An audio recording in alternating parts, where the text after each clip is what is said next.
When autumn rolls across our gardens, many of us reach for the rake. We tidy up, cut back, clear away the faded blooms, and sweep the earth clean, believing we're helping prepare it for rest. But what if I told you that in our well-intentioned cleanup, we often sweep away the very heartbeat of nature itself? Because beneath those fallen leaves, inside hollow stems, and under layers of mulch, the next generation of life is waiting. Your fall garden can become a sanctuary, a refuge when the world grows cold. And today, we'll uncover how your garden right now can help save wildlife. Welcome to Buckeye Bloomstead as we feature our video, Your Fall Garden Can Save Wildlife. Here's how. Before we begin, don't forget to subscribe to Buckeye Bloomstead, where we celebrate the simple beauty of gardening, nature, and sustainable living. Now, let's step quietly into the autumn garden and discover what not to do and what to do instead to give nature a helping hand. Now let's start with what not to do in your fall garden. This might surprise you, but the first thing, don't strip your garden bare. When we cut down every stem, bag up every leaf, and haul everything away, we destroy the shelters that countless creatures depend on. Those hollow stems, they're winter homes for solitary bees. The leaf piles, they cradle overwintering butterflies and ladybugs. Even that patch of dry grass may hide a toad waiting out the frost. So before you tidy, pause and remember, nature rarely cleans up after herself. Number 2, don't rake or burn all your leaves. It's tempting, isn't it? That crisp pile ready to burn or bag? But leaf litter is nature's blanket. It protects soil, retains moisture, and nourishes life as it breaks down.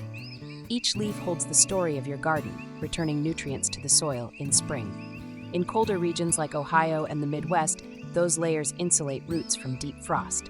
Out west, in places like California, they help trap precious moisture when winter rains arrive.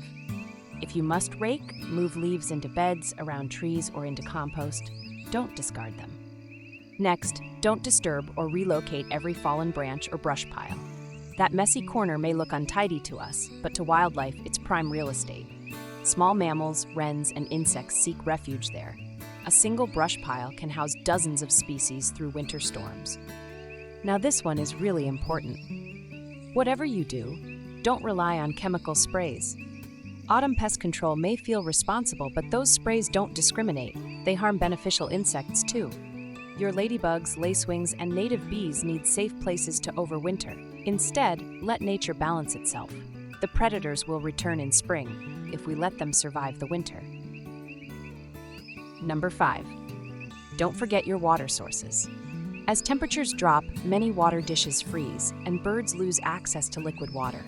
If you can, keep a shallow dish filled, or use a small bird bath heater. It's a lifeline for songbirds and migrating flocks passing overhead. By avoiding these simple mistakes, you're already giving nature a fighting chance. But let's go further and look at what you can do to help your fall garden come alive. Now let's talk about what to do to help wildlife in fall. Leave the leaves. Yes, that's right, leave the leaves. Spread them beneath trees, shrubs, and even in your flower or raised beds. The leaves protect roots from the cold, feed earthworms, and break down into rich, nourishing humus by spring. Over the years, we've often discovered frogs, salamanders, and other small creatures tucked safely beneath them, finding shelter in nature's blanket. Consider shredding a few for compost, but leave plenty whole. They provide habitat and insulation. And your flowers, keep seed heads standing. Those dried sunflowers, coneflowers, and grasses are a winter buffet for birds. Goldfinches and sparrows will thank you for every seed you leave untouched. And besides, those frosty seed heads glimmer beautifully in winter light. Next, you will want to create habitat zones. Dedicate a small section of your yard as a wild corner. Stack old branches, add leaves, and just let it be. Because you see, nature doesn't need manicured perfection. It needs safe places to rest. Now, for northern climates, focus on insulation, proved thicker mulch and deeper leaf cover. For southern and western regions, focus on moisture, shallow water dishes, and native shrubs that thrive in drought. Even in winter, wildlife still needs water, so be sure to add a winter water source. If you can, place a bird bath close to shrubs or trees so birds feel safe from predators while they drink. Along with our regular bird bath, we like to set out shallow pot trays tucked among the foliage, perfect for small animals and ground-feeding birds to access. Be sure to clean them regularly so there's always fresh water available.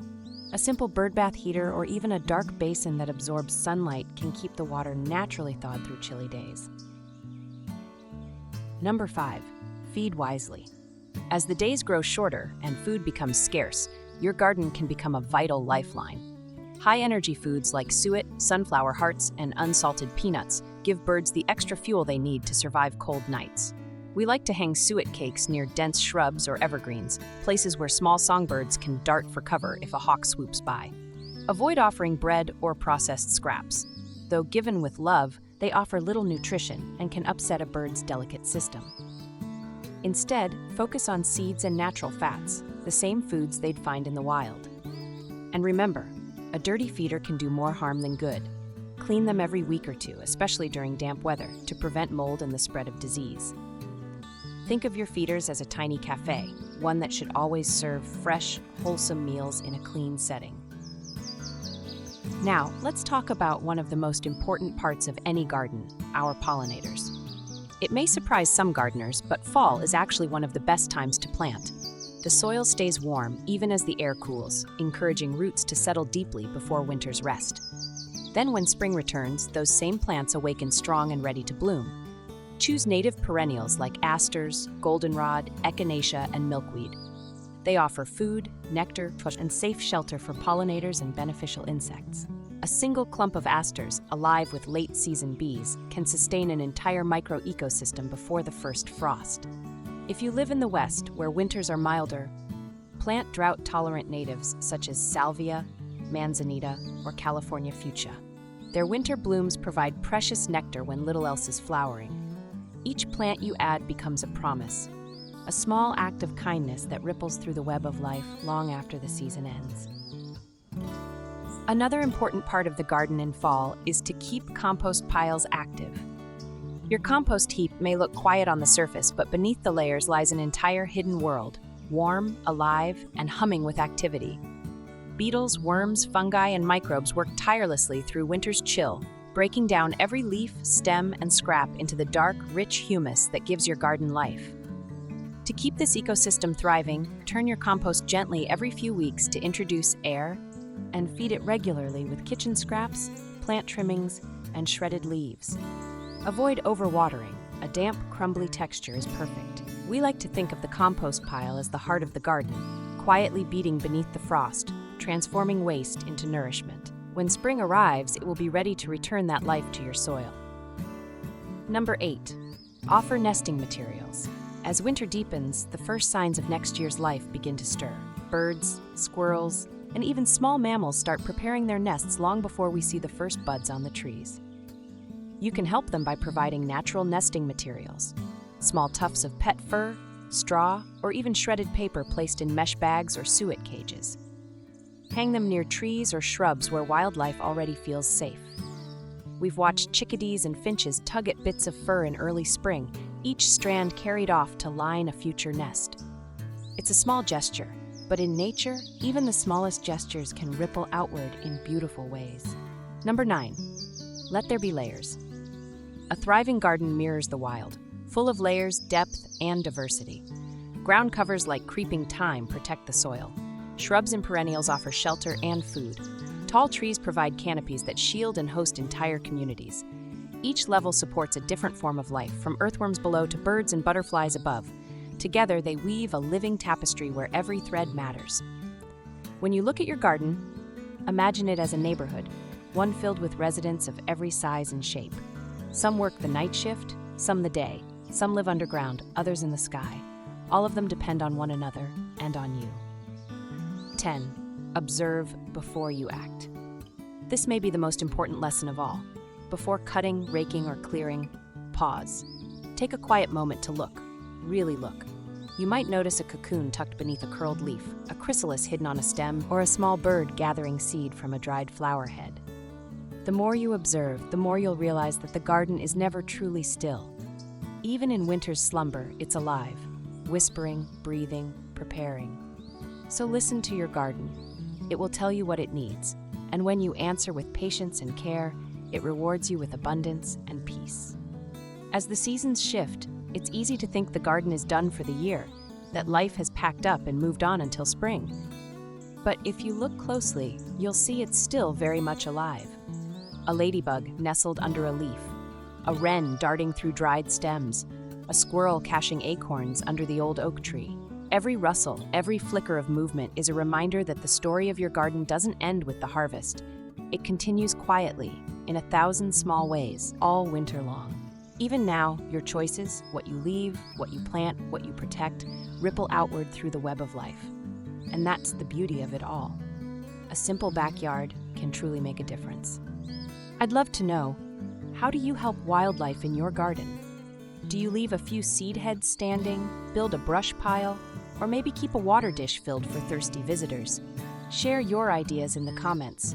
Your tips might inspire someone else to do the same in their own backyard. Because when gardeners everywhere take even the smallest steps to care for nature, together, we create something far greater than any one garden.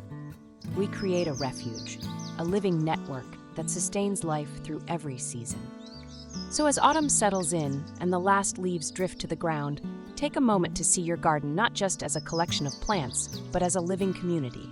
Every branch, every fallen leaf, every quiet corner, they all have a purpose.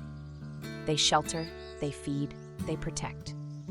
When we choose to care, even in the smallest of ways, we become part of something timeless, a cycle of giving and renewal that has sustained the earth since the beginning. Your garden doesn't need to be perfect, it just needs to be alive. So this season, let's leave a little wildness in our world, because that's where life begins and where it continues to thrive. If you enjoyed this journey with me today, I'd be so grateful if you'd take a moment to like, share, and subscribe to Buckeye Bloomstead. Your support helps this community of gardeners, nature lovers, and dreamers grow. And if you know someone who loves wildlife, share this video with them. Together, we can make a difference, one backyard at a time. Until next time, my friends, keep growing, keep caring, and keep finding beauty in every season. This is Buckeye Bloomstead.